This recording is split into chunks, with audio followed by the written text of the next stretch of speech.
సమైక్య ఆంధ్రప్రదేశ్లో నేను ఎక్కువ పనిచేసిన జిల్లా అనంతపురం జిల్లా, ఆ తర్వాత మహబూబ్నగర్ జిల్లా. ఈ రెండు జిల్లాలు కూడా పేదలుండే జిల్లాలు, మెరుగుపడిన వర్గాలుండే జిల్లాలు, వర్షపాతం తక్కువ ఉండే జిల్లాలు. అందుకే నేను ఒక శపథం చేశాను, అనంతపురం జిల్లాకి ప్రతి ఒక్క ఎకరాకు నీళ్లు ఇవ్వాలనేది నా ఆలోచన, నా జీవిత లక్ష్యం. అందుకే మీరు చూస్తే ఆ రోజు 4,500 కోట్ల రూపాయలు ఖర్చు పెట్టి అంద్రినీవా పరిగెత్తిచ్చాం. జీడిపల్లి, భైరవాని తిప్ప, జీడిపల్లి నుంచి Peruru, Gollapalli reservoir, Guntakal branch canal, Madakasira branch canal, Cherlopalli, Marala reservoir, ఇవన్నీ కూడా పరిగెత్తించిన పార్టీ తెలుగుదేశం పార్టీ. అవునా కాదా? ఒకసారి చరిత్ర నెమరు వేసుకోండి. అంద్రినీవాలో నీళ్లు చలవంటే నేను ఒకటే ఆలోచించాను, అవసరమైతే కాలువలు ఎడల్పు చేసి నీళ్లు తీసుకురావాలని. అంతేకాదు, కృష్ణా జలాల్లో నీళ్లు లేవంటే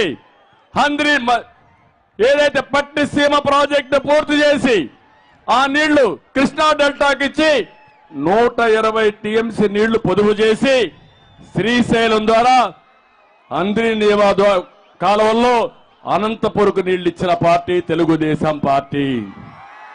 నేను ఒకటే ఆలోచించాను, ఇంకా కూడా గోదావరిలో 3,000 టీఎంసీ నీళ్లు సముద్రంలోకి పోతాయి. గోదావరి నీళ్లు రాయలసీమకు రావాలని, బనకచెర్లకు తీసుకురావాలని, అక్కడి నుంచి అంద్రినీవా ద్వారా అనంతపూర్లో చివరి భూములకు నీళ్లు ఇవ్వాలని ఆకాంక్షించా, ప్రయత్నాలు చేశా, కొంతవరకు జయప్రదమయ్యాం. అదే తెలుగుదేశం ఉండుంటే తమ్ముళ్ళు, ఇప్పుడే కేశవ్ అన్నాడు, కౌలు రైతు 50 ఎకరాల్లో పంట తోటలేసి 2.5-3 కోట్ల రూపాయలు సంపాదించారు. అవునా కాదా? ఇంకో పక్క నేను ఆ రోజు 90% సబ్సిడీతో డ్రిప్ ఇరిగేషన్ ఇచ్చారని జ్ఞాపకం ఉందా మీకని అడుగుతున్నా. నేను ఇచ్చాననుకుంటే చేతుల పైకెత్తండి, ఆ రోజు చేశామని. దానివల్ల హార్టికల్చర్ రైతాంగం, మిరప తోటలేసే రైతాంగం బంగారు పండించారు, డబ్బులు బాగా సంపాదించారు, ముందుకు పోయే పరిస్థితికి వచ్చారు. నేను ఎప్పుడూ ఒక మాట చెప్పేవాడిని, రాష్ట్రంలో అనంతపురం జిల్లాలో నీళ్లుంటే గోదావరి జిల్లాలో కూడా మనతో పోటీ పడలేవు. అక్కడ వరేసుకోవాలి. మీరు వాణిజ్య పంటలు వేస్తారు, ప్రపంచంలో పండే అన్ని వాణిజ్య పంటలు అనంతపూర్లో పండే అవకాశం వస్తుంది. అది నా కళ. ఈ పేద రైతాంగాన్ని పేదరికం నుంచి పైకి తేవాలని ఎన్నో విధాలుగా శ్రమించా. కానీ ఈరోజు మీరు చూస్తే ఈ ప్రభుత్వం వచ్చిన తర్వాత ₹1 ఖర్చు పెట్టలేదు. మనం చేసిన పనుల వల్ల మీ చెరువులకు నీళ్లు ఇచ్చాం, కాలువల్లో నీళ్లు తీసుకొచ్చాం. దీనివల్ల మీ ఆదాయం పెరిగింది, భూముల విలువ పెరిగింది. నేను అడుగుతున్నా, 20 ఏళ్ల కంటే ముందు మీ భూమి విలువ ఎంత, ఈ రోజు ఎంత తమ్ముళ్ళను ఒక్కసారి ఆలోచించమంటున్నా కొత్తగా ఉండే యువతని. ఆ రోజు మనం వ్యవసాయానికి ప్రాధాన్యత ఇస్తే సాఫ్ట్వేర్ ఇంజనీర్లు కూడా ఇక్కడికి వచ్చే పరిస్థితికి వచ్చారు. అదే మాదిరిగా మీరు చూస్తే వ్యవసాయంలో మోడర్నైజేషన్ తీసుకురావాలని ఆలోచించారు. ఇదే ఉరవకొండలో జీడిపల్లి పక్కన 890 కోట్ల రూపాయలు ఖర్చు పెట్టి కాంప్రహెన్సివ్ డ్రిప్ ఇరిగేషన్ పెట్టాలని ప్రయత్నం చేశాను. ఆ ప్రాజెక్టు గాని వచ్చుంటే 50,000 ఎకరాల్లో వచ్చేది.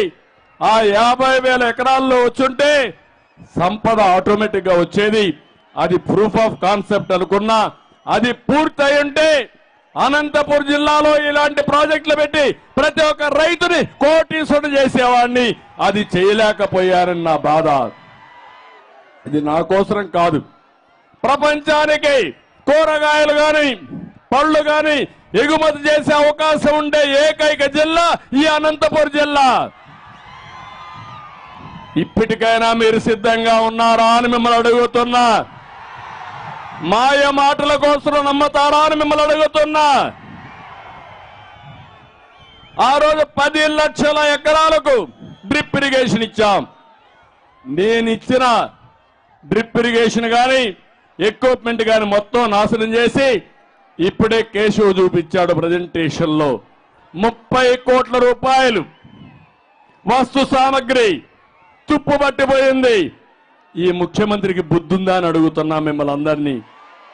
ప్రజాధనం అవునా కాదా? 30 కోట్లు వృధా అయిందా లేదా? ఇలాంటి వాడు ముఖ్యమంత్రికి అర్హత అని మిమ్మల్ని అడుగుతున్నా. సమాధానం చెప్పమంటున్నా. కాదు అని గట్టిగా చప్పట్లు కొట్టి మీరు కూడా చెప్పాలి, నిరసన తెలియజేయాలి.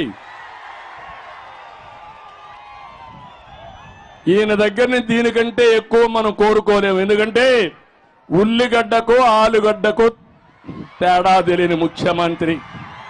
అవునా కాదా? వ్యవసాయం అంటే ఏం తెలుస్తుంది తమ్ముడు? తెలుస్తుందా వ్యవసాయం అంటే?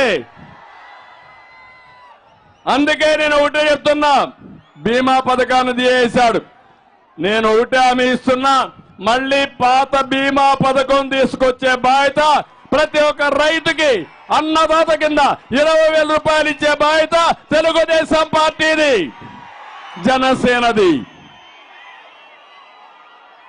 ఇంకో పక్క మీరు చూస్తే మా తమ్ముళ్ళు ఇక్కడే ఉన్నారు. యువత ఎక్కడ పోయినా యువతను చూస్తున్నా, మీ ఉత్సాహాన్ని చూస్తున్నా, మీ అభిమానం చూస్తున్నా. ఆకాశానికి గంతులేస్తున్నారు మీరంతా. వైఎస్ఆర్ కాంగ్రెస్ పార్టీని భూస్థాపితం చేయాలనుకుంటున్నారు. జాబ్ క్యాలెండర్ వచ్చిందా అని మిమ్మల్ని అడుగుతున్నా. డిఎస్సి పెట్టారా అని మిమ్మల్ని అడుగుతున్నా. ఆ రోజు ఏం చెప్పారు? ఎవరికైనా ఒక ఉద్యోగం వచ్చిందా తమ్ముళ్ళు? ఇప్పుడు పోతున్నాడు, పోయేటప్పుడు నోటిఫికేషన్ ఇస్తాడంట. ఎవరిని మోసం చేస్తామని అడుగుతున్నా. నేను ఐటీ ఉద్యోగాలు ఇచ్చా, టీచర్ ఉద్యోగాలు ఇచ్చా. మీరు ఇచ్చిన ఉద్యోగాలు ఏంటి? వాలంటీర్ ఉద్యోగం, లేకపోతే ఫిష్ మార్ట్ లో, లేకపోతే మద్యం షాపుల్లో ఉద్యోగాలు ఇచ్చారు. అంతే కదా? అది తెలుగుదేశం పార్టీకి వైఎస్ఆర్ కాంగ్రెస్ పార్టీకి ఉండే వ్యత్యాసం. ఈరోజు మీరందరూ ఇక్కడున్నారు. విద్యకు ప్రాధాన్యత ఇచ్చాం. కాలేజీలు మనమే తెచ్చాం. ఇంజనీరింగ్ కాలేజీలు కానీ, మెడికల్ కాలేజీ కానీ, సెంట్రల్ యూనివర్సిటీ కానీ, నిన్న ప్రధానమంత్రి ప్రారంభించిన కస్టమ్ ట్రైనింగ్ ఇన్స్టిట్యూట్ కూడా మనం తీసుకొచ్చింది. ఆ రోజు నేను ఒకటి ఆలోచించాను, ఇక్కడుండే పిల్లల కోసం, అనంతపూర్లో ఉండే యువత కోసం సాక్షాత్తు 10 సార్లు వెళ్ళి కియా మోటార్స్ తెచ్చాం. 12 లక్షల కార్లు ఇక్కడ తయారై ప్రపంచమంతా కూడా తిరుగుతున్నాయంటే అది తెలుగుదేశం పార్టీ విజన్. మీరేం చేశారు? అమర్ రాజా బ్యాటరీస్ ని ఈ రాష్ట్రంలో ఉండేదని తరివేశారు. అవునా కాదా తమ్ముళ్ళు? మనం పరిశ్రమలు తెచ్చాం. వీళ్ళు పరిశ్రమలు తరివేశారా లేదా అని మిమ్మల్ని అడుగుతున్నా. 16 లక్షల కోట్ల రూపాయలు పెట్టుబడులు తెచ్చాం. అవన్నీ కానీ అయ్యుంటే 30 లక్షల మందికి ఉద్యోగాలు వచ్చేటివి. వచ్చాయా అని అడుగుతున్నా మిమ్మల్ని. మళ్ళీ ఉద్యోగాలు కావాలన్నా లేదా అని మిమ్మల్ని అడుగుతున్నా. జాబు రావాలంటే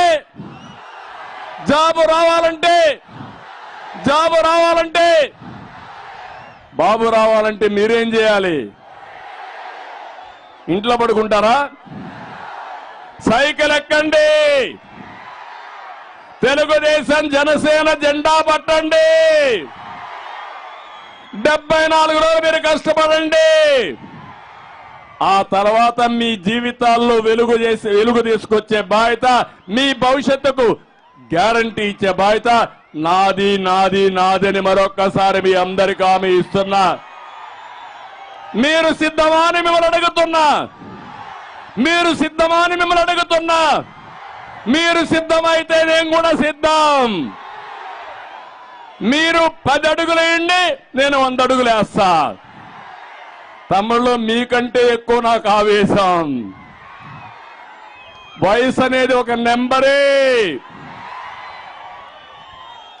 నా ఆలోచనలంతా ఇంకొక 20 సంవత్సరాలకు ఏం చేయాలో ఆలోచిస్తున్నా.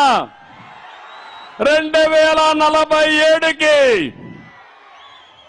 తెలుగు జాతి ప్రపంచంలో నెంబర్ 1 జాతిగా ఉండాలి. అది నా జీవిత లక్ష్యం. దాన్ని సాధించేదానికి యువత సిద్ధమా అని మిమ్మల్ని అడుగుతున్నా.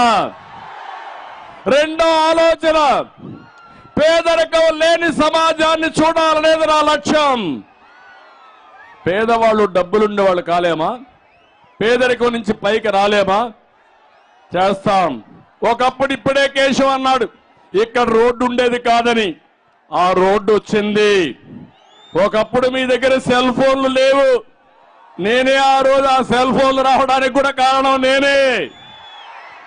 ఈ రోడ్లు రావడానికి మొదటి శ్రీకారం చుట్టింది నేనే. ఇప్పుడు చెప్తున్నా, ఈ దేశంలో ప్రత్యేకంగా తెలుగు జాతిలో పేదరికం లేకుండా చూడాలనేది నా జీవితాశయం. తప్పకుండా సాధిస్తా, సహకరిస్తామని గట్టిగా నినదించమని మిమ్మల్ని అందరినీ కోరుతున్నా. జనరేషన్లు మారుతున్నాయి. 10 ఏళ్లకు కొత్త తరం వస్తారు. తరాలు మారినప్పుడు మన తలరాత కూడా మారాలి. తలరాత మారడం లేదు. అదే నేను చెప్తున్నా.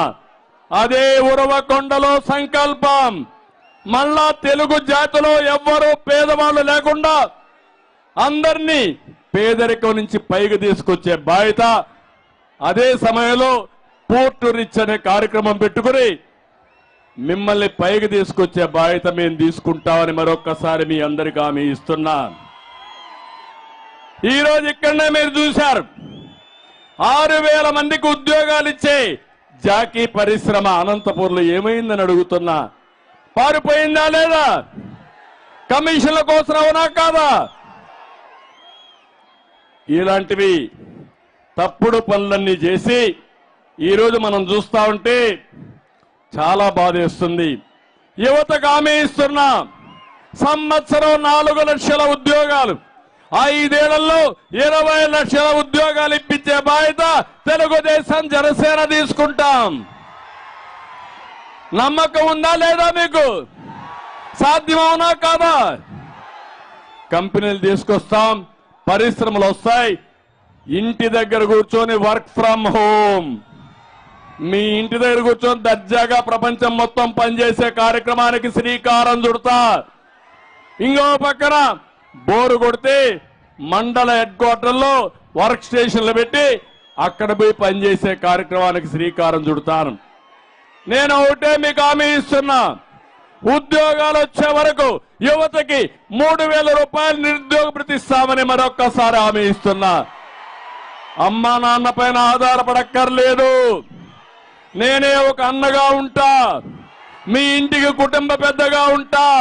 నేరుగా మీ అకౌంట్లోకి 3000 రూపాయలు పంపించే బాధ్యత నాదని మరొక్కసారి యువత అందరికీ హామీ ఇస్తున్నా. తమ్ముళ్ళు, రాబోయే రోజుల్లో ఒకప్పుడు రోడ్ల కోసం ప్రయత్నం చేశా, ఐటీ కోసం ప్రయత్నం చేశా. ఈ